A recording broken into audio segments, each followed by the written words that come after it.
Bonjour à tous, très heureux de vous retrouver aujourd'hui pour ce nouvel épisode du panier. J'ai l'immense plaisir de retrouver Ariane Vaujar, qui est la cofondatrice avec Stéphanie Verrier de Live Happy Food, qui produit des pâtes de konjac. Exactement, salut. Salut, ça va ? Ouais, super, et toi ? Bah, ça va très bien, je suis très heureux de te revoir. C'est bien pour ça que j'ai choisi ce terme, parce qu'on s'est croisés il y a quelques semaines. Tu as enregistré un épisode avec Stéphanie de On ne lâche rien, qui est sorti. Qui est sorti. Déjà. Exactement. Bonne expérience ? Ouais, super. J'adore cette femme, elle est géniale. Elle a elle a un peps, elle a une niaque, Ouais. très très fan. Vous la connaissez, chers auditrices, chers auditeurs, parce qu'elle est cette année en 2024 l'une des jurés de Qui veut être mon associé, où tu es passé, toi, en 2022, en l'occurrence, on en parlera tout à l'heure. Je te laisserai présenter Live Happy Food dans un instant, mais dans les grandes lignes, vous allez faire cette année entre 3,5 millions et 4 millions d'euros de chiffre d'affaires. Vous êtes une dizaine de personnes. Vous êtes présent dans 2000 points de vente. Ouais. Et ce qui est intéressant pour une marque de food, c'est que vous faites 50% de votre chiffre en ligne. Exactement. Et très souvent, je croise des marques grandes distri, grandes conso, FMCGs, pour qui le online ne représente presque rien. Toi, c'est 50% de ton chiffre. Et vu l'expérience que tu as avec la grande conso, qui est structurante pour la croissance de Live Happy Food, c'est pas un mal d'être à 50% en direct. Mais tu nous raconteras ça tout à l'heure. Tu es profitable depuis le premier jour et Ouais. aujourd'hui vous êtes financé uniquement avec de la dette. Je trouve ça hyper intéressant. Tu me raconteras aussi comment tu as réussi à faire ça dans un business qui est un business, je l'ai dit, de grande conso, et tu me l'as dit toi pendant qu'on préparait cet épisode, un business de centimier où effectivement tu marches des centimes, ton distributeur marche des centimes et du coup c'est du volume qui compte. Et d'arriver à financer ta croissance et ta rentabilité comme ça, c'est une prouesse et je suis impatient que tu me racontes. Bienvenue. Ouais, merci beaucoup. Je suis hyper contente d'être là. C'est quoi Live Happy Food ? Alors, Live... Donc, pardon, je ne l'ai pas dit, mais c'est liv-happyfood.com. Et donc, Liv, qu'est-ce que c'est, excuse-moi ? Donc, Live, c'est une marque de pâtes de konjac. C'est une nouvelle alternative aux féculents. On fait des pâtes de konjac qui ont 10 fois moins de calories, 10 fois moins de glucides et qui permettent surtout de se faire plaisir en mangeant des pâtes, parce que les pâtes, c'est ce qu'on adore, on peut en manger tout le temps. Et finalement, c'est un petit peu glucidique. Donc, on a choisi de créer une alternative pour le bien-être, pour faire attention à son alimentation. Formidable. C'est quoi le konjac ? Le konjac, c'est une plante qui ressemble à une racine de gingembre / betterave. On réduit cette plante en farine et au lieu de mettre de la farine de blé, on met de la farine de konjac. Et c'est pour cette raison qu'il y a 10 fois moins de calories, 10 fois moins de glucides. Et en fait, c'est que des fibres qui sont des fibres prébiotiques, donc qui vont être hyper bonnes pour le microbiote et la santé. Des fibres prébiotiques ? Ouais, qui vont venir aider ton microbiote à bien fonctionner, apporter des fibres, nourrir les bonnes bactéries, justement, et prendre soin de ton ventre, en fait, d'une manière plus globale. On est tous, en fait, en manque de fibres en France et peut-être dans le monde, je ne sais pas, mais en tout cas, on a besoin de consommer plus de fibres. Ok. Et donc, ce sont des pâtes, mais il y a aussi du riz, il y a du riz gluant, il y a des plats cuisinés aujourd'hui ? Ouais, exactement. Donc, on a commencé par notre produit phare, donc les pâtes de konjac, par une petite gamme qu'on a étoffée assez rapidement. Et donc, on a commencé vraiment avec ce monoproduit pendant 2 ans. Et on a étoffé la gamme surtout sur les demandes de nos consommateurs qui, des fois, avaient envie de manger encore plus rapidement, parce que c'est déjà très rapide, hein, ça se met à la poêle, il n'y a plus besoin de faire bouillir de l'eau. Et puis on ajoute une sauce, c'est assez rapide, mais des fois tu es au bureau, comme on se le disait tout à l'heure, entre 2 rendez-vous, on n'a absolument pas le temps de manger. Et donc on a eu cette demande de plats préparés. Alors nous, on n'est pas du tout plats préparés à la base, mais on a essayé de faire justement des plats préparés pour les gens qui ne mangent pas de plats préparés. Et d'avoir un produit hyper sain, en fait, avec un Yuka excellent, un très bon Nutri-Score A, pas trop de sel, pas de gluten, voilà. Et comment est-ce que tu prépares ces plats préparés ? Comment tu prépares ces plats préparés ? Pas toi en tant que marque, pardon, moi en tant que consommateur. Ah bah tu les mets au micro-ondes. Micro-ondes, tout Voilà, simplement. exactement, ouais. Ok. Il y a pas plus simple. Mais le konjac réagit particulièrement au micro-ondes, non ? Alors, en fait, il est déjà préparé, donc finalement, tu vois, ça va être déjà assaisonné et très bon. C'est juste les pâtes à cuisiner que je te conseille pas de mettre au micro-ondes. Il vaut mieux les faire griller à la poêle avec une bonne sauce. Un petit peu de pecorino, du basilic frais, voilà. Comme tu préparais un plat de Comme pâtes. tu préparais Ok. tes pâtes, exactement. Mais sans les cuire. Écoute, formidable. C'est comment t'en viens au konjac ? Je parcourais ton LinkedIn Tu étais dans la cosmétique au début, tu as eu différentes aventures, je vois que tu as pas mal voyagé aussi. Oui, alors moi, je venais effectivement de la cosmétique, donc plutôt bien-être de base, c'est ce qui m'intéresse le plus. Je vivais en Afrique, j'ai beaucoup voyagé. J'ai découvert le konjac en Asie quand j'étais formatrice internationale. Mais aussi, j'ai toujours adoré étudier un peu l'alimentation dans tous les pays que je voyageais, que je visitais. Et voilà, j'ai découvert que en fait, les gens mangeaient énormément de glucides, beaucoup trop de glucides quand je vivais en Afrique. Et je me suis dit, ce serait chouette d'apporter une bonne alternative à tous ces féculents pour essayer de limiter tout ce glucide sur la santé, aussi bien pour l'obésité que pour le diabète. Enfin, ça impacte pas mal ça impacte la santé d'une manière générale. Voilà, donc j'étais en Afrique, je travaillais pas à l'époque, je réfléchissais à tout ce qu'on pouvait faire. Le konjac, c'était hyper chouette, mais c'était pas bon. Il fallait le rendre beaucoup plus sexy, il fallait l'améliorer, que ça ait bon goût. À la base, le konjac, c'est un aliment qui est prôné pour les régimes, qui ne sent pas bon, qui a une odeur de poisson, qui est hyper caoutchouteux, qui baigne dans un liquide. Enfin, tu vois, il n'y avait pas une très bonne réputation, mais c'était hyper intéressant. La plante est intéressante, il y a plein de vertus. C'est utilisé dans la culture asiatique depuis toujours.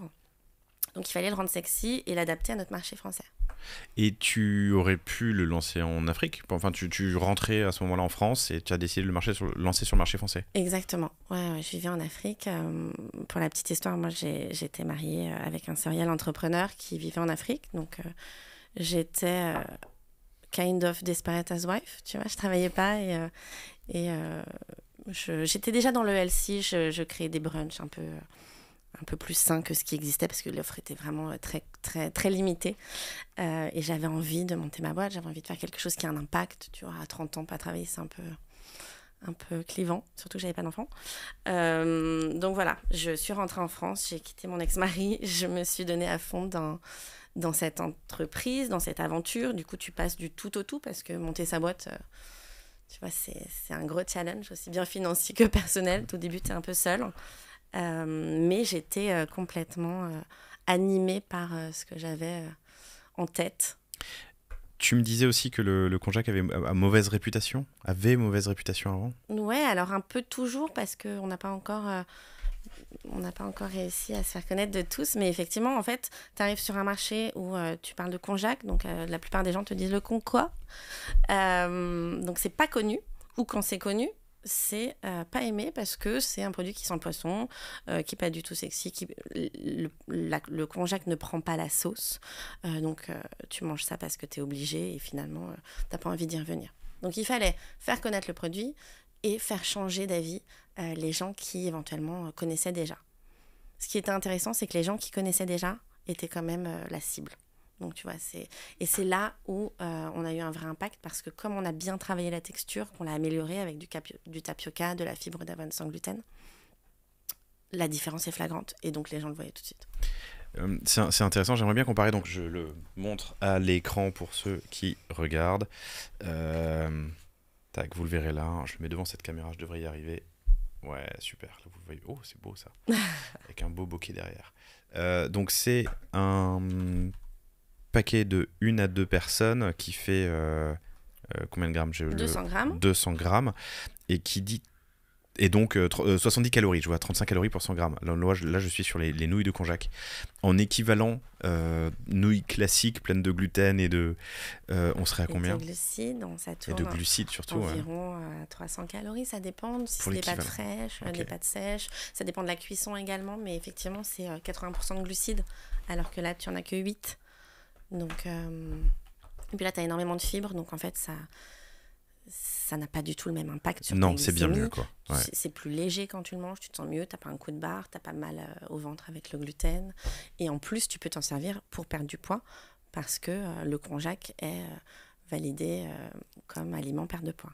Et on y viendra plus tard, mais vous avez lancé une gamme aussi de compléments alimentaires avec du konjac pour compléter un peu l'offre que vous avez auprès de cette cible, cette clientèle. Il n'y a pas de konjac. C'est vraiment des principes actifs qui vont venir adresser différents problèmes. Donc on peut imaginer tout un régime alimentaire, sans parler de forcément de perte de poids, mais autour de Live Happy Food, quoi. C'est ça. En fait, c'est soit tu vas manger Live pour manger moins de glucides, manger plus de fibres une fois de temps en temps, soit tu vas manger Live pour compenser un gros repas parce que tu as fait un barbecue, c'est Noël, voilà, tu as trop profité et c'est très chouette aussi de temps en temps. Soit tu as une perte de poids, tu as un target poids, tu as envie de perdre 2, 3, 4, 5 kilos. Et tu vas te faire une petite cure tous les soirs. Tu te prépareras un petit plat de Live ou même le midi au bureau avec un plat préparé. Et tu vas perdre environ 2 kilos par semaine, voire plus chez certaines personnes. Ok, c'est une belle promesse. Je vais m'y mettre. Je pense que c'est nécessaire quand je me vois à la caméra là. Bon, la caméra, ça grossit, hein, paraît-il. Tu es seul, mais tu rentres en France. Tu te lances sur le projet et tu es rapidement rejointe par Stéphanie. Oui, Stéphanie, qui est une de mes meilleures amies. Qui à ce moment-là est en train de changer de job et qui est d'excellents conseils avec qui j'adore échanger sur tout un tas de sujets et qui m'accompagne, qui m'aide, qui me soutient sur toute la prise de décision quand tu es seule au départ. Vous étiez copine avant de Comme ça aventure. Et on l'est toujours. Et vous l'êtes toujours, ce qui est pas évident dans le business. Ouais, c'est très important pour nous en tout cas. De rester copine. Ouais. Bah évidemment. Je suis marraine de sa fille. En fait, tu n'as pas le choix. Vous êtes obligé de rester copine. Ouais, au-delà de ça, ça fait partie de mes priorités, en tout cas, en tant que personne, de ne pas tout sacrifier non plus pour ma boîte. Bon. Raconte-moi le lancement, tu rentres en France. Comment est-ce qu'on arrive Et c'était en quelle année? C'était il y a 6 ans, hein, c'est ça? 2018, 2019? Je dis une bêtise? C'était 2018. 2018. Ouais, 2018. Entre 2018 et ce paquet de pâtes que je vois là et qui est dans 2000 points de vente, comment est-ce que tu te lances? Il faut trouver, j'imagine, des producteurs. On produit du konjac en France, en Europe? Donc, l'idée, c'est d'aller chercher le meilleur konjac parce que, comme on le sait, il existe tout un tas de galéniques particulières. Donc, moi, je voyage encore en Asie à ce moment-là. Donc, c'est assez facile pour aller checker ce qui existe. Je trouve mon fournisseur qui travaille avec des coopératives. Donc, je vais tout analyser, tout vérifier, tout goûter. Et je choisis de me lancer avec eux. Et après, si tu veux, il faut créer une marque, sachant que moi, j'ai pas fait d'école de commerce, ni de com, ni de market. Moi, tu sais, j'étais dans la cosmétique. Donc, l'agroalimentaire, je connaissais pas. J'avais pas de réseau, parce que j'ai que vécu à l'étranger. Donc je démarre à zéro. Et aujourd'hui, je me dis que c'est un peu fou, mais effectivement, tu prends le sujet, tu te fais accompagner. On a créé donc 2 marques, parce qu'on a aussi une marque bio pour le réseau bio, qui s'appelle Envie Bio. Il y a beaucoup de gens qui te disent ne fais pas 2 marques en même temps, mais moi j'étais dessus, donc je me suis dit quitte à en faire une, t'en fais 2, comme ça après tu passes à autre chose. Et voilà, et je me fais accompagner de gens qui sont professionnels dans leur domaine. On fait des études, on va questionner les gens, on regarde si les messages sont clairs, si les identités visuelles plaisent, et on avance. Et ça, tu le fais dès le début? Ouais. Ce packaging-là, il a quel âge? Alors, il évolue en permanence. Ouais. À chaque production, pendant très longtemps, il a évolué. Tu vois, on a mis le macaron pour apporter un peu plus d'informations. On a grossi certains aspects, diminué d'autres, etc. Pardon, je ne l'avais pas vu, mais le macaron, je vous le remets là. Comment ça, tu n'avais pas vu? Non, pardon, j'ai vu le macaron, mais je ne l'avais pas lu. Est-ce que j'y arrive? Voilà, c'est ça. Donc, moins de calories qu'une carotte, c'est vraiment ce qu'on explique pour essayer de simplifier le message au maximum.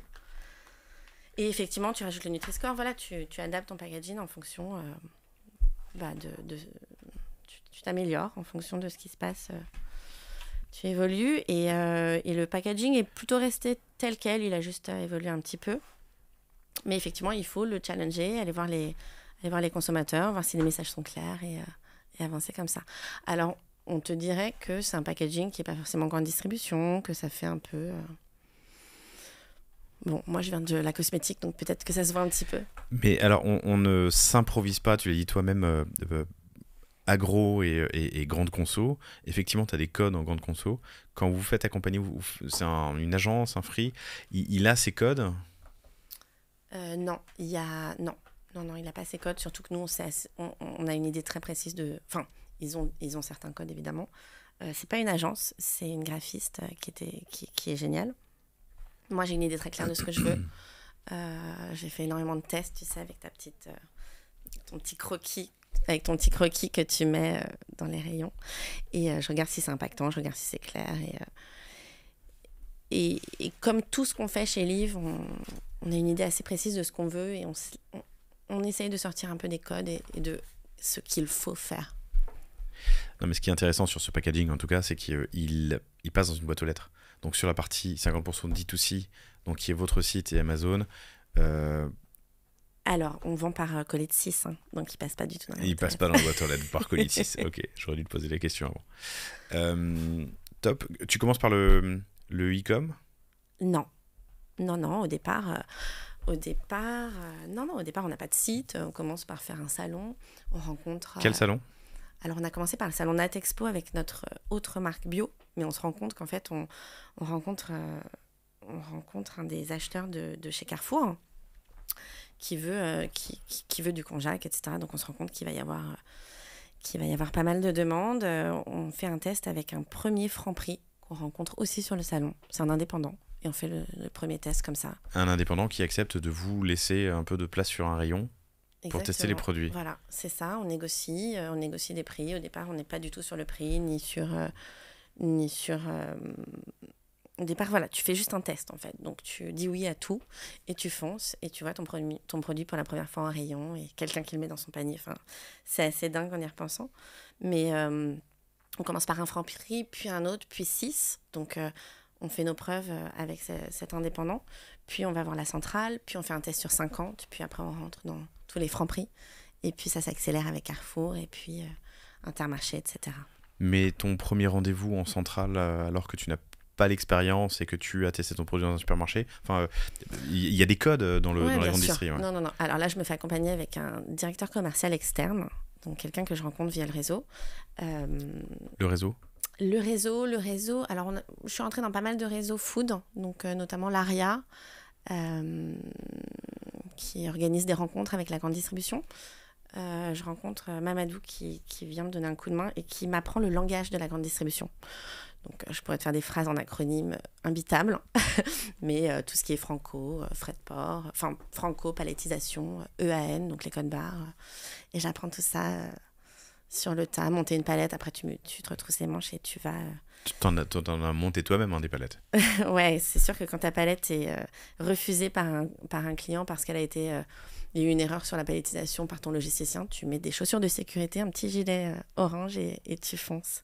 Mais ouais, au départ, je fais tout. Je vais en magasin vérifier. Voilà, tu n'as personne. Mais donc, ce premier rendez-vous que tu fais dans une centrale d'achat, après avoir testé un Franprix, puis 6 Franprix, ouais, tu te fais accompagner. Ouais. Et raconte-moi ce premier rendez-vous. Il faut que tu te présentes, il faut que tu montes des chiffres, ou en tout cas prouve que ça a marché dans ce cas supermarché.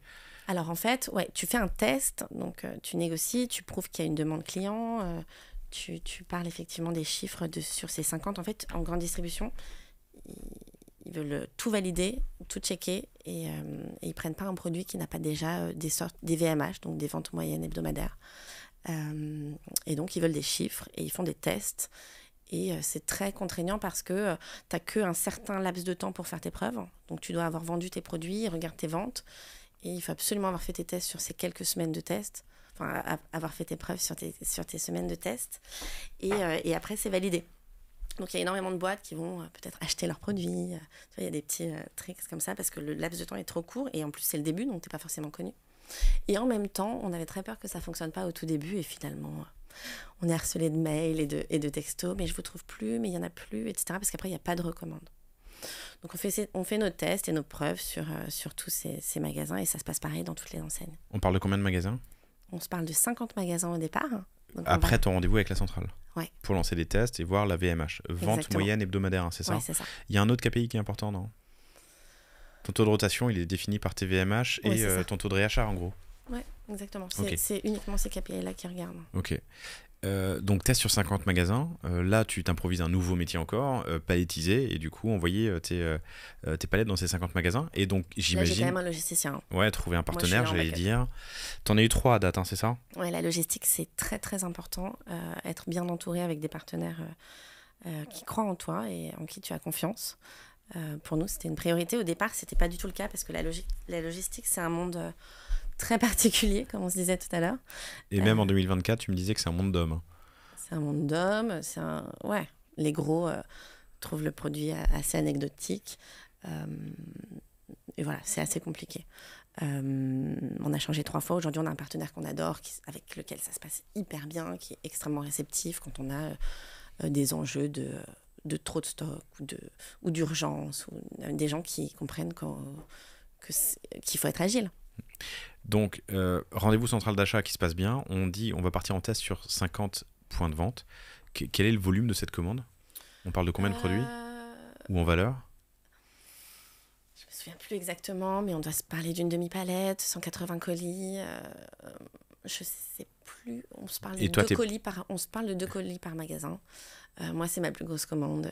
Je suis comme une dingue et je ne pense qu'à ça. Je ne fais que ça. Mais donc, tu es prête à produire, à livrer, à transporter, oui. Ton partenaire logistique. Oui, bien sûr. Il te faut un peu d'argent pour le financer. Oui, on a investi. J'ai investi au départ et puis Stéphanie a mis aussi. Ouais. On a commencé très petit. J'ai eu la chance d'avoir des partenaires qui étaient hyper compréhensifs sur les débuts, qui nous ont facilité énormément les choses, aussi bien sur les délais de paiement que sur une petite commande. Voilà, on a besoin d'être accompagné et compris au début et on a eu la chance de l'avoir. Donc le test se passe bien sur ces 50 premiers points de vente, c'est-à-dire qu'il y a des bonnes VMH et un taux de réachat intéressant. Et du coup, on te commande plus. Oui, après c'est validé, donc ça met énormément de temps en grande distribution, parce qu'après tu passes d'un interlocuteur à l'autre, tu passes de l'innovation aux achats, après tu renégocies tes prix, dès qu'on nous donne plus de magasins, on doit donner plus de marge. Voilà, tu négocies une référence, de référence à référence, et tu avances comme ça. En grande distribution, on fait ça tous les ans, on renégocie à chaque fois. Qu'est-ce que tu as trouvé difficile, ou est-ce que tu aurais pu être meilleur sur ces premières années, sur ces premiers semestres de renégo et de négo d'ailleurs? J'aurais moins lâché de marge. C'est pas moi qui faisais les négos au début, c'était mon directeur commercial externe. Okay. Aujourd'hui, je suis un petit peu plus difficile. J'ai compris exactement ce que c'était de négocier au centime. Au tout début, tu sais, ça me paraissait vraiment 1 centime, 2 centimes, je me dis whatever. Et en fait, j'ai très bien compris, quand tu vends 600 000 paquets par an, tu es centimier. Et aujourd'hui, je lâche pas. Je peux pas lâcher parce qu'on a un business qui est rentable. On n'a pas d'investissement. Et donc, j'ai besoin que ce soit rentable. De sauvegarder ta marge et d'être rentable. Exactement. Et puis, il y a des coûts cachés qui sont énormissimes. Mais avec tout le bien que je pense de ton aventure et de Liv et des produits, t'es une toute petite. Et je comprends d'ailleurs que l'innovation dans un réseau de distribution, c'est intéressant. C'est là qu'ils vont chercher des produits sympas et qui vont donner aussi, eux, ils cherchent de l'image pour leurs consommateurs. Une fois que tu arrives aux achats, ils cherchent de la marge eux aussi. Il faut que vos intérêts soient alignés. Complètement. Et les cartes sont redistribuées tous les ans. Et en plus. Tous les ans, on va nous redemander de la marge et rien n'est gratuit. C'est-à-dire que quand on nous donne un magasin en plus, on doit donner de la marge en plus. Ou une référence en plus, on doit donner de la marge en plus. Et ce qui est difficile, c'est qu'aujourd'hui, la grande distribution traite les gros comme les petits un petit peu de la même façon. Oui, sauf que quand tu t'appelles Kellogg's ou Live Happy Food, t'as pas le même poids du côté de ta chaise, quoi. Après, nous, enfin moi en tout cas, je me gêne pas pour leur dire, parce que si tu veux, à nous gratter de la marge tous les ans, dans 5 ans, il n'y en aura plus. Enfin, clairement, qu'on se dise les choses. Donc, c'est sûr qu'il y a cette bataille avec la grande distribution qui est permanente. Eux, ils ont un stock de linéaires qu'ils doivent remplir et ils ont en face plein de marques qui essayent de rentrer. Donc, en plus, ils ont cette position, évidemment, de force. Qu'est-ce qui, toi, te donne de la force dans la négociation, au-delà de la marge ? Alors, ce qui nous a donné le plus de force, c'est notre présence sur le digital, sur les réseaux sociaux. Et on a la chance d'être approchés par du B2B. C'est-à-dire que comme on est très présent sur les réseaux sociaux et qu'on fait beaucoup de pubs, on a énormément de magasins qui viennent et qui nous disent « Je veux Liv dans mon magasin ». Ou ma femme m'a parlé de ce produit, je le veux dans mon magasin. On a énormément de B2B qui viennent nous voir en fait parce qu'ils nous ont vus sur le digital. Et donc, quand on va chez Carrefour et qu'on a plein de Carrefour City qui veulent notre produit, ça nous donne beaucoup plus de poids en fait en rendez-vous. Et on dit, regardez, on a toute cette région, on a de la demande là, de la demande là. On a aussi bien de la demande en B2C qu'en B2B. Donc finalement, ça nous crédibilise. Hyper intéressant, mais du coup, tu as ces retours terrain de monsieur ou madame Michu, Ouais. Il y a trop de monsieur et madame Michu en France, mais monsieur Dupont, j'en sais rien, de tel Franprix ou tel Carrefour City. Quand tu vas voir la centrale, tu peux leur dire, regardez, on a 50 magasins qui nous le demandent. C'est exactement ce qu'on fait. Ouais, on leur fait une présentation, on met tous les messages sur Facebook, des messages de mail, et on en reçoit énormément. C'est un truc qui est assez lunaire. C'est-à-dire que les gens viennent nous voir pour référencer notre produit. Donc quand je disais tout à l'heure que la centrale d'achat, elle a besoin, son objectif c'est la marge, elle a aussi besoin de satisfaire un consommateur qui va trouver dans son point de vente les produits qui sont à la mode, en vogue, demandés, nécessaires. Et donc en tant que marque, toi, c'est ton boulot aussi pour aller convaincre ces centrales d'achat, pas seulement de leur offrir de la marge, mais de leur offrir un produit qui est cool et qui fait venir des gens au magasin. C'est exactement ça. Et sinon, ils vont perdre des consommateurs qui iront ailleurs là où ils les trouvent. Ok. T'es dans combien de réseaux ? Plus de 2000 points de vente. 2000 points de vente, mais sur combien d'enseignes ? Alors, on a Carrefour, Intermarché, Franprix, Monoprix, La Belle Vie, Amazon, bientôt Auchan. Donc, on a une petite dizaine. Petite dizaine. On a Naturalia aussi avec notre marque Bio, Sobio, Bio c'est bon. Donc, petite dizaine pour 2000 points de vente. J'imagine qu'en plus, eux, ils gèrent leurs points de vente sans te... Enfin, ils peuvent te sortir d'un réseau de points de vente, d'une zone géographique ? Alors, ils ont tous les droits sur nous. Ouais. On est encore dans un secteur d'activité qui est très compliqué à gérer parce qu'on n'a aucun droit finalement. Hein. On a juste le droit d'avancer avec eux et de suivre un peu leur façon de bosser. Ils doivent nous prévenir s'ils nous sortent. Ça vous est déjà arrivé ? Oui. On a eu une référence chez Franprix qui est partie. On a été prévenus 2 mois avant. Ce n'était pas suffisant pour nous. C'est la loi. Donc la loi est peut-être un peu mal faite à ce niveau-là. Mais ils nous prévenaient 2 mois avant. Les rotations ne sont pas assez bonnes. Ils sortent le produit. Et ça vous est déjà arrivé d'être sorti sans être prévenu ? D'un réseau ou d'une enseigne, j'en sais rien. Alors, on a eu le cas il n'y a pas longtemps. Effectivement, on a des outils qui nous permettent de suivre exactement les sorties caisses dans chaque magasin. Et là, il y a 3 semaines, on s'est rendu compte qu'on était sorti de 200 magasins. Sans avoir été prévenu Sans avoir été prévenu, exactement. Donc, pour nous, énorme impact sur notre chiffre d'affaires. Grosse perte. Mais surtout, déjà, ce n'est pas légal. Hein, mais en plus... ça réduit à néant tout le travail qu'on a fait pendant 8 mois, les investissements qu'on a fait avec notre force de vente, toutes ces visites en magasin qui ont un énorme coût, la PLV, tout ce qu'on fait au quotidien. Donc un réseau, tu as un jour sorti de 200 points de vente sans te prévenir.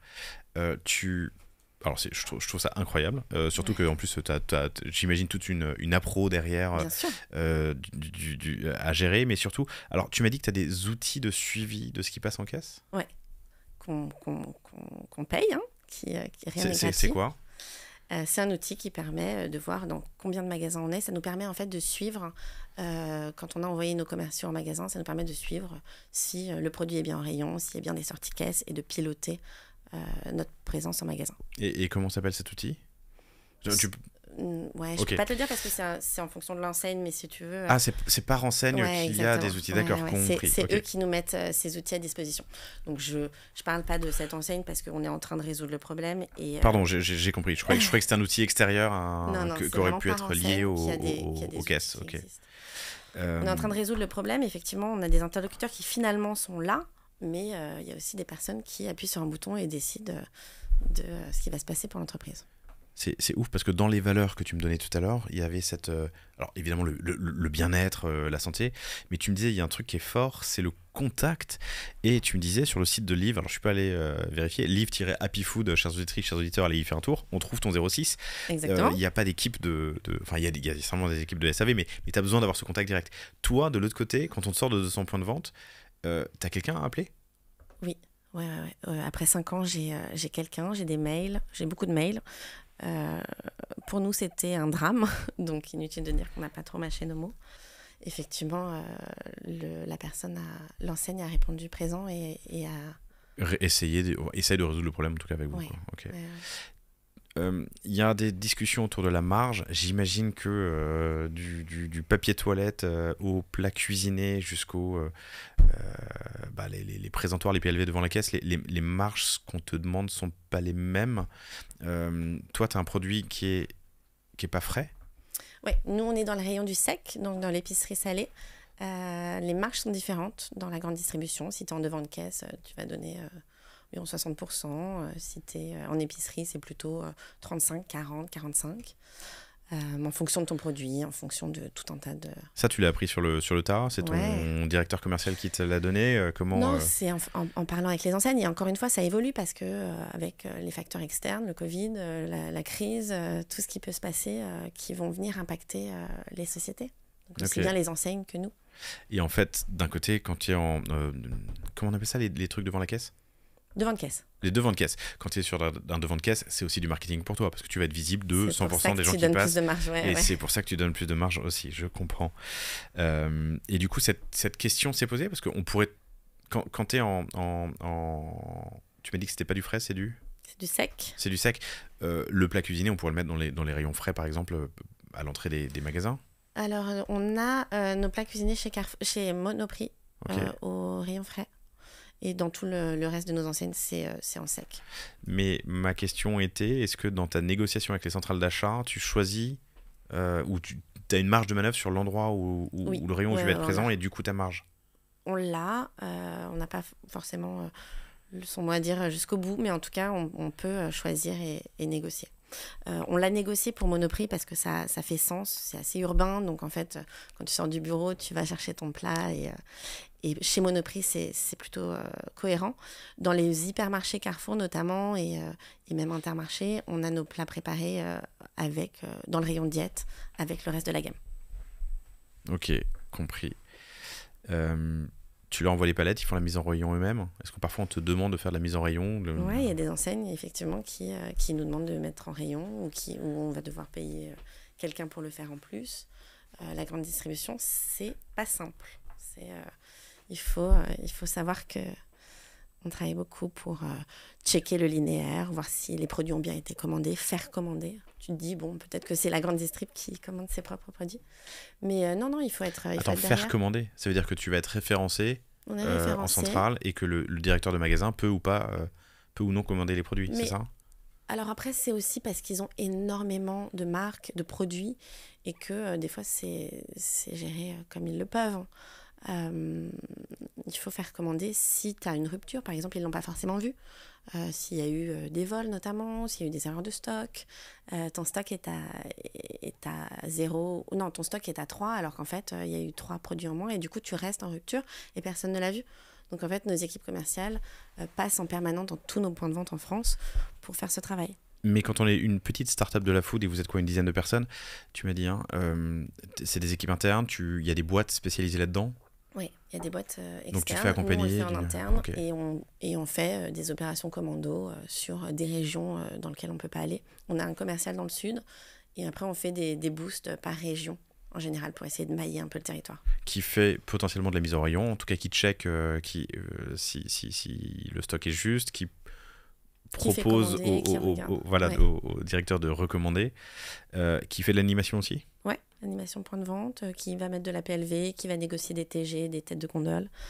Il y a tout un gros boulot qui va faire la TG, par exemple. On a quelques magasins Leclerc où on arrive avant l'ouverture et on monte notre tête de gondole. Ok. Leclerc qui sont que des indépendants, hein, si tu dis pas de bêtises. Ah, c'est ça. Je le sens à ton langage corporel. C'est dur la grande distrie? Ouais, la grande distrie, c'est un monde compliqué parce qu'on n'a pas beaucoup de marge de manœuvre. Donc on est extrêmement... on est très heureux d'être chez eux et c'est une chance et on la mesure et on travaille tous ces magasins extrêmement dur. Enfin, c'est dur. On n'a pas beaucoup de marge de négociation. Des fois, c'est un peu unilatéral. Et on ne peut rien faire parce que si on choisit de ne pas se plier au désirata, au souhait, et ben on sort. Enfin, clairement, c'est ça. Hein. Okay. Donc, tous les ans, on a cette période de négo et tous les ans, on ne sait pas à quelle sauce on va être croqué. Et on doit passer et continuer, quoi. Et comment tu prépares cette période de négo? Quels sont les éléments que tu peux nous proposer, tu vois, aux auditeurs, auditrices? Il y a plusieurs... De toute façon, il y a l'inflation tous les ans qui rentre en jeu. Nous, on a un produit qui est déjà premium et cher. Donc, on a choisi de ne pas augmenter nos tarifs. On a absorbé l'inflation. On a essayé de maintenir notre prix. je sais pas si je l'ai dit, mais on est à 3,80 prix de vente 3,80. Ouais. pour le paquet de livres traditionnels, c'est ça? 200 grammes, exactement. Ok. On a choisi de maintenir ces prix, donc on a eu des périodes de négo qui ont été assez smooth, même si on a encore donné du prix parce qu'il y a les enseignes se mergent en fait pour justement avoir un poids plus fort pour négocier. Donc on continue à donner du prix, on essaye d'avoir des... Je ne trouve plus mes mots, de renégocier quelque chose en contrepartie, voilà. Oui, Donc ça c'est dur, des fois on y arrive, des fois on n'y Et alors arrive qu'est-ce pas. que tu peux avoir en contrepartie? Du Plus de volume, plus de Ouais, magasins, exactement. plus de visibilité dans les rayons? Plus de visibilité. Oui, effectivement, on peut changer de tablette, ça c'est encore plus difficile, mais nous on essaie vraiment d'être le plus présent possible et de bien mailler la France parce qu'on a des demandes de nos consommateurs en permanence. Je trouve pas livre à trifouiller les doigts, je trouve pas livre dans mon petit Carrefour, Monoprix. Non, Monoprix, on est dans tous les supermarchés.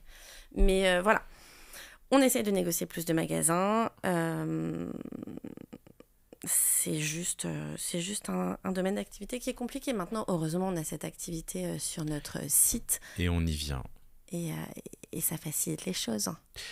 Juste un dernier point, si tu veux bien, mais il y a une partie de la prod qui vient du coup d'Asie. Ouais. Tu t'es lancé en 2018. En 2020, au moment où il y a plus qu'un seul point de vente ouvert en France, c'est le supermarché. Ouais. Ça a été compliqué?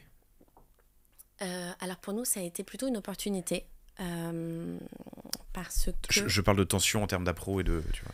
Alors, si tu veux, ça a eu un impact un petit peu comme une bombe à retardement.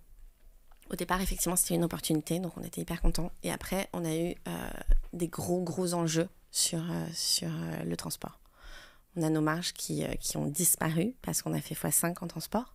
Donc, si tu veux, on gagnait plus d'argent. Le prix des containers a explosé voilà. en fin 2021-2022, non? Pour donner un peu d'éléments précis, c'est passé de 4 000 € à 20 000 €. Donc, tu n'as plus de marge. Donc, tu vends à perte. Et tu as envie de faire autre chose. Voilà, pour la faire courte. Du coup, si tu veux... Et on ne parle pas de CGA, CGM qui fait à la même année des profits records, hein, j'imagine. Ouais, on met ça de côté. Ce qui se passe, c'est que tu as envie d'arrêter. Bon, c'est à ce moment-là où tu trouves la ressource en toi et tu continues et tu attends que ça passe et tu travailles gratuitement, effectivement, pendant quelques mois. A contrario, on a commencé par une opportunité, c'est-à-dire que tout le monde cuisinait chez soi et tout le monde est en train de grossir. Donc, inutile de te dire qu'on a envie de manger des pâtes à tout va, que tout le monde est en train de prendre du poids et que finalement, ça a été assez chouette pour nous de nous découvrir à ce moment-là. Après, on a eu le revers de la médaille. Tu as commencé par la grande distribution, mais tu t'es ensuite lancé en D2C, en direct to consumer, via votre site et Amazon et des distributeurs Exactement. en ligne. C'était quand? C'était peu après le lancement. On a commencé par un WordPress. Non, qu'est-ce qu'on a pris? Ouais, WordPress. Alors, WordPress c'est possible, et du coup, tu as la brique WooCommerce qui fait la partie e-commerce. On avait commencé par quelque chose qui était un petit peu bancal, puis après on est passé assez rapidement sur Shopify. Et voilà, ça a décollé, ça correspondait un petit peu avec le moment de qui veut être mon associé. Donc c'est là où on a pu vraiment capter des clients et les garder, travailler notre base client et avoir des résultats exponentiels sur le digital. Raconte-moi ce lancement du coup. Donc quelle est la part du e-com? Aujourd'hui on fait 50% sur le e-commerce. Mais pardon, quelle part sur votre site et sur Amazon? Et les autres... Amazon, on l'a travaillé un petit peu après. Aujourd'hui, c'est 5%, 10%. Donc la grande majorité de ce que tu fais en ligne se fait sur ton site. Ouais. Pas de centrale d'achat. Pas de centrale d'achat, pas d'interlocuteur, pas de marge que tu redonnes. Voilà, pas de négo. Et donc vous commencez sur WooCommerce, vous migrez sur Shopify? Ouais. À quelle époque? En 2020. Et pourquoi cette migration? Pour avoir un pilotage beaucoup plus simple et pouvoir processiser aussi bien la base de données, utiliser l'emailing, Klaviyo et tous les outils de Shopify qui sont assez exceptionnels. Vous le faites en interne? On l'externalise. Vous passez par un... Ok. Ouais. Agence, freelance? Agence. Tu me disais en préparant l'entretien que vous êtes assez largement accompagné, vous aimez, Ouais. vous faites, Ouais. beaucoup de choses en externe. Ouais, exactement. Ok. Il faut Parce- une certaine maturité pour savoir bosser avec des prestataires extérieurs. Maturité digitale, maturité bise. Ouais. Il y a plein de gens qui aiment bien bosser en interne, il y a plein de gens qui aiment, d'autres gens qui aiment bosser Ouais. en externe. C'est pas les mêmes approches. Nous, on commence toujours en interne et puis après, on externalise quand on trouve des partenaires qui sont meilleurs, plus rapides, plus efficaces et qui nous font gagner du temps. Et c'est absolument, enfin, c'est vraiment plus efficace. Pour nous, c'est une grosse clé de succès. Ouais, et beaucoup d'agilité du coup en interne où vous êtes une dizaine de personnes pour. Voilà. Et on n'aspire pas à être plus justement ouais, parce qu'on gagne du temps, on n'a pas trop de management, tu as des profils qui sont plus seniors qui travaillent avec toi et du coup, tu vas beaucoup plus vite. Ok. Quels sont tes partenaires aujourd'hui sur la logistique par exemple? Sur la logistique, on travaille avec Big Blue. Ok. Sur la partie web? Exactement. On travaille avec Jokerlog pour la logistique grande distrib. Après 2 changements, hein. T'en as eu 2 autres avant, tu me disais. On a travaillé avec des gros et aujourd'hui, on a trouvé vraiment le format et les équipes qui sont extrêmement compétentes. Et une migration bienveillantes. de partenaires logistiques, ça se fait simplement, ça se fait sans prise de tête, c'est compliqué, c'est compliqué. rodé chez les... Ouais, c'est compliqué. Et puis, il faut se dire que quand tu changes, c'est parce que tu t'es cassé les dents. Donc, clairement, tu t'essuies énormément de problèmes et de problèmes à gérer. Et après, tu trouves des bons partenaires. Et c'est le plus important. Les partenaires logistiques, pour nous la logistique, c'est énorme.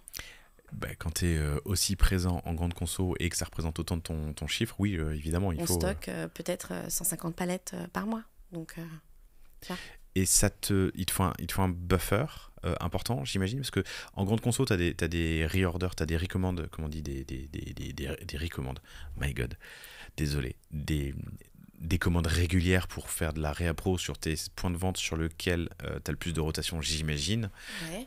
Mais tes produits, il faut qu'ils viennent d'Asie. Donc tu as un stock tampon en France qui te permet justement d'assurer ce... Alors oui, on a un stock tampon. Limiter les ruptures. On a toujours des ruptures, tous les ans. On a une grosse croissance et en fait, c'est assez difficile, aussi bien avec le BFR que mesurer ta croissance. Tous les ans, on a une rupture. Donc là, cette année, on croise les doigts pour ne pas en avoir. Mais voilà. Ouais, les appros, c'est quelque chose de compliqué. Là, on est en train encore de le processiser. Tu le gères en interne ou avec ton partenaire, justement, Joker? Okay. Les deux. Mais en interne, c'est un gros boulot. Ok, compris. Parce qu'on a des très gros temps forts, en fait. Si tu veux, en janvier, on vend énormément. Et tous les ans, on vend beaucoup plus. Et c'est un peu difficile à prévoir. À prévoir. Vous avez commencé avec les pâtes de konjac, le riz de konjac, vous avez lancé les plats cuisinés, aujourd'hui il y a aussi des compléments alimentaires. Comment est-ce que tu gères ta diversification produit? Quelle est ta strat? Est-ce que tu as une roadmap? Écoute, en fait, nous on est surtout très opportunistes et très en lien avec nos clients. C'est-à-dire que, comme on disait tout à l'heure, nos numéros de téléphone sont sur le site, on discute avec nos clients, on leur pose des questions, on écoute leurs besoins et on s'adapte. L'idée c'est d'écouter ce dont ils ont besoin. Les plats préparés, c'était un gros besoin. Comme je te disais tout à l'heure, nous on mange pas de plats préparés, donc à la base c'était pas forcément ce qu'on voulait faire, et finalement on a fait quelque chose qui est hyper disruptif sur le marché parce qu'il n'y a pas de sel, pas de gluten, une liste d'ingrédients très courte et quelque chose de hyper sain. Les compléments alimentaires, c'était également un besoin de nos clientes qui veulent perdre du poids, qui ont des problèmes de digestion, qui ont des problèmes de jambes lourdes, et on s'est adapté à ce marché. On a été voir un docteur qui est hyper fort sur les compléments alimentaires, qui est endocrinologue, et on travaille avec lui depuis le mois de septembre. Et les compléments se vendent uniquement sur le site? Oui. Ou aussi en grande distrie? Ouais. Uniquement sur le site. Et quel poids des compléments aujourd'hui? Aujourd'hui, c'est encore un peu tôt pour le dire, parce qu'on les a lancés au mois de septembre. Si on regarde les chiffres aujourd'hui, à l'instant T, on a des super chiffres, on a pas mal communiqué dessus, et nos clients sont hyper contentes de pouvoir trouver ce genre de produit pour accompagner leur cure de konjac, parce que en fait, tout est très lié. Nos compléments alimentaires adossés à une bonne alimentation vont avoir un super impact sur la santé.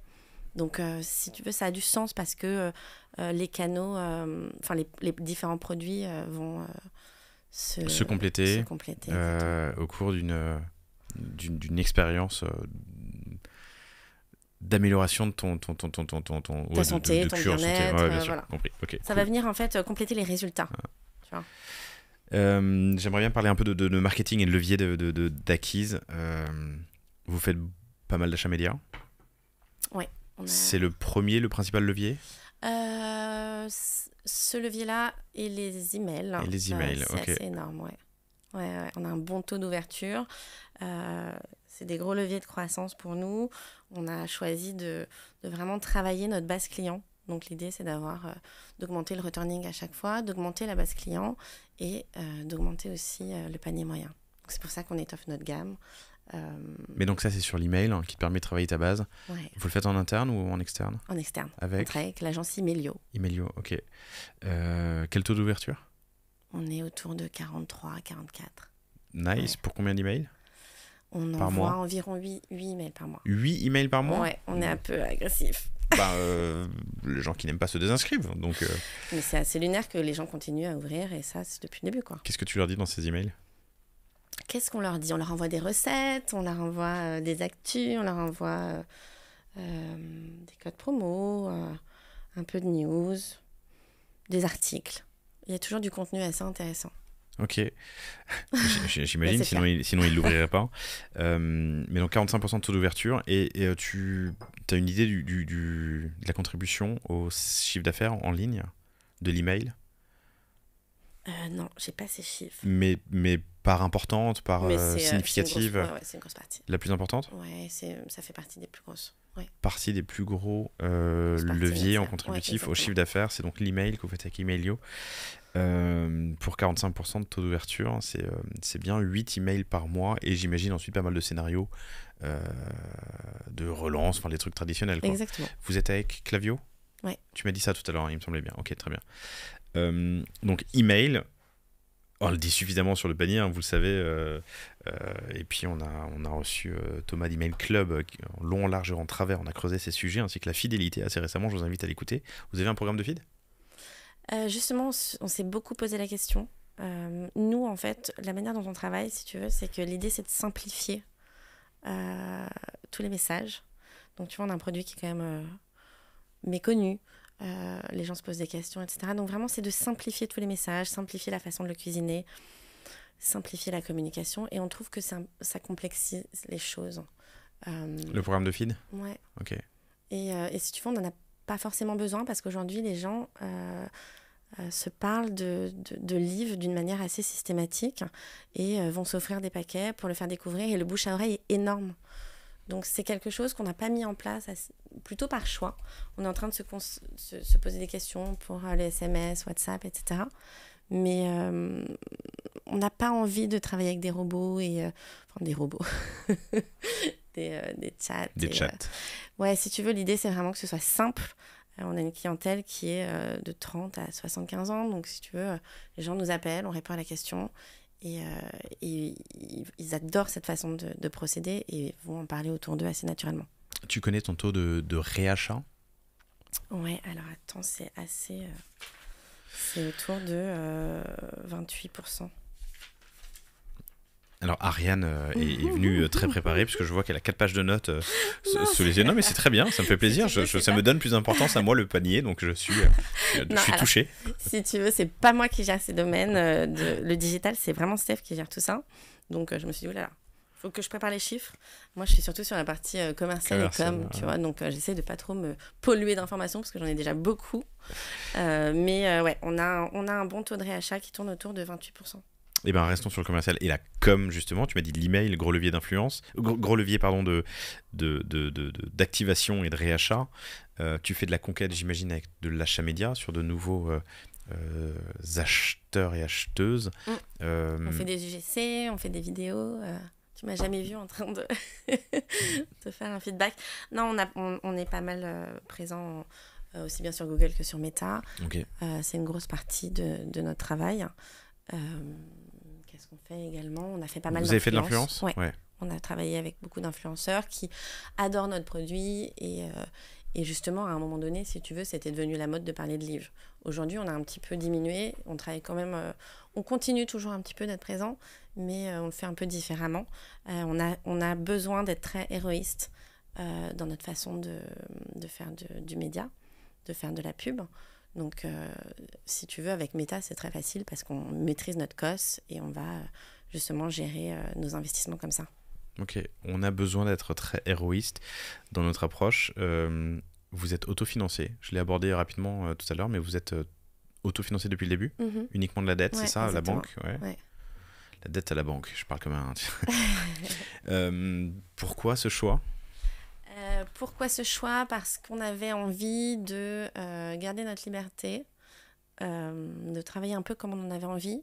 Voilà, la liberté quand on est entrepreneur, c'est un peu le pourquoi aussi. Et on n'avait pas envie de donner du capital et d'avoir à rendre des comptes.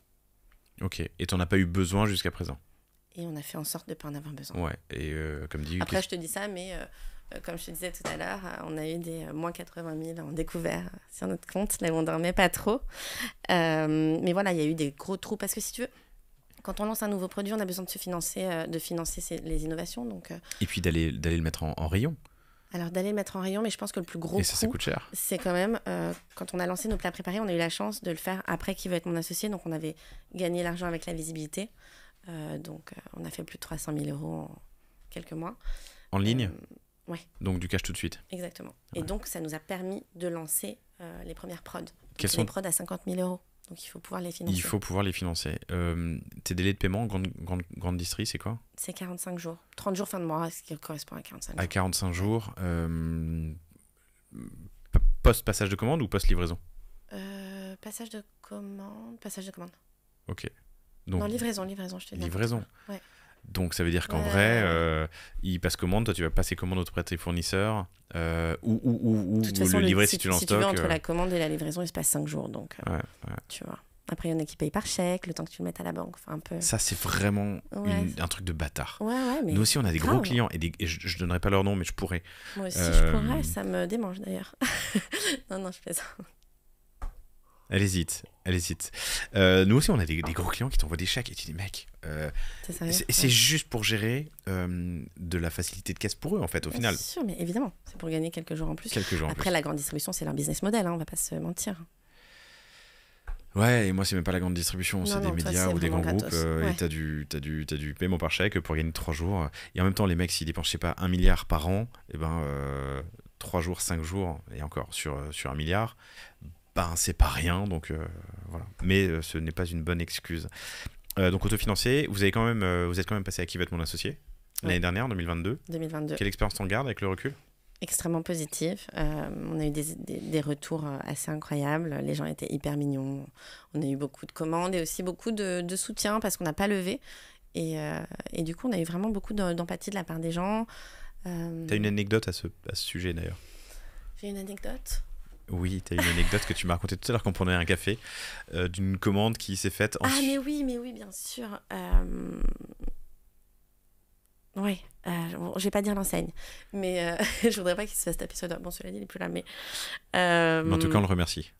Ouais, en fait, j'étais... Donc, les négos enseignes sont en octobre, nous, on est passé en janvier, et mon acheteur ne veut pas me passer de hausse, alors que c'est à ce moment-là où j'ai plus de marge, tu vois. De hausse de volume ou de prix? Hausse de prix. Ok. En fait, moi, je dois passer des augmentations de prix, parce que j'ai pas le choix, parce que sinon, ma boîte ferme. Mon acheteur ne veut pas, donc il me dit rien, je vais prendre 0 hausse. Donc c'est soit tu me fais le prix de l'année dernière, Ouais, soit rien. soit tu sors. Après, c'est un peu théâtral aussi, mais globalement, c'est ça. Donc moi, tu vois, j'essaie de rester OK, mais ça va pas du tout. Et je lui dis, bon, écoute, on en reparle par mail, etc. Parce que vraiment, il faut que je raccroche. Je suis en visio, il faut que je raccroche. Tu craques. Ouais, enfin, tu vois, c'est... quand tu peux pas... Quand t'as pas de liberté d'expression, c'est un peu dur quand même, tu vois, quand c'est un peu unilatéral. Donc surtout quand ton business va pas bien, parce qu'à ce moment-là, on vend, ça marche hyper bien, mais on fait pas de marge. Donc en fait, on travaille pour la gloire. Tu travailles à blanc. Ça se passe en octobre. Toi, tu as enregistré quelques mois plus tôt. Ouais, moi j'ai enregistré Et tu en passes février, 2 mois plus je tard. passe en janvier. Les négos sont pas finis et donc on a énormément de commandes. Ça n'arrête pas, c'est incroyable. On a des camions de la Poste qui viennent, mais des énormes camions, et on en a plusieurs par jour. Donc moi, je suis au stock en train de faire mes colis avec tous mes potes, toutes mes équipes, tous les gens qui sont dispo. J'aurais pu attraper n'importe qui. Et j'ai mon acheteur qui m'appelle et qui me dit « Ariane, on t'a vu, c'était super. Comment ça se fait qu'ils n'ont pas investi? Qu'est-ce qui s'est passé? Je ne comprends pas. Je vais changer de pôle. Donc, je ne m'occupe plus de ton dossier. Mais si je peux t'aider avant de partir, je le fais. » Chose qui n'arrive jamais, hein, attention. Et là, je suis là, j'ai besoin de passer 10% en fait. J'en ai besoin parce que sinon, ça ne marche pas.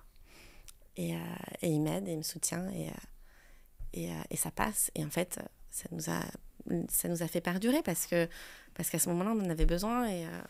Et c'est des petits coups comme ça de la vie. Tu sais pas d'où ça sort, tu sais pas pourquoi ni comment. Et c'est génial. Écoute, je trouve que c'est une très belle histoire. On va du coup taire son nom et taire l'enseigne. Mais sachez, chers auditrices, chers auditeurs, que c'est un bon moyen de négo. Non, félicitations. Donc tu n'as pas levé sur Qui va être mon associé. Donc j'ai pas levé. Tu t'étais bien préparé. Raconte la prépa. Après, attention, pour revenir à ce qu'on s'est dit, tu vois, il m'ouvre plus de magasins, il me passe une petite hausse.